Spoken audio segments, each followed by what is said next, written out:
Saudi আরবের মাটিতে একের পর এক ক্ষেপণাস্ত্র হামলা, বিমানবন্দর থেকে তেল স্থাপনা, কোথাও যেন থামছে না উত্তেজনা।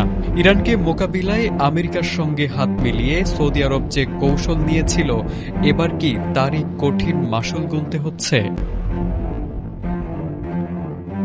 সোমবার সংবাদ মাধ্যম সিএনএন-এর প্রতিবেদনে বলা হয়েছে, সৌদি আরবের নাজরান বিমানবন্দর ও সৌদি তেল জায়ান্ট আরামকোর একটি স্থাপনা লক্ষ্য করে দুটি ড্রোন হামলা চালানো হয়েছে। ইরানের ঘনিষ্ঠ মিত্ররা দাবি করেছে, নাজরান বিমানবন্দরের একটি সংবেদনশীল লক্ষ্যবস্তু এবং আরামকোর একটি স্থাপনাই ছিল হামলার লক্ষ্য। তাদের ভাষ্য, সাদা গভর্নরেটের আকাশসীমা লঙ্ঘনের জবাব হিসেবেই এই হামলা চালানো হয়েছে।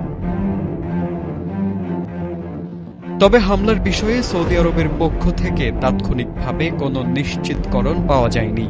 এর আগে ইয়েমেনের সামরিক বাহিনী জানিয়েছিল, গত ২৪ ঘণ্টায় ইরান সমর্থিত সশস্ত্র গোষ্ঠীর লক্ষ্যবস্তুতে ৮১টি অভিযান চালানো হয়েছে।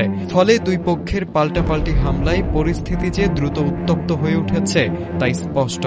বিশেষ করে জুলাইয়ের শেষ দিকে লোহিত সাগরে সৌদি জাহাজ চলাচল নিয়ে অবরোধের ঘোষণা দেওয়ার পর উত্তেজনা আরও তীব্র হয়েছে।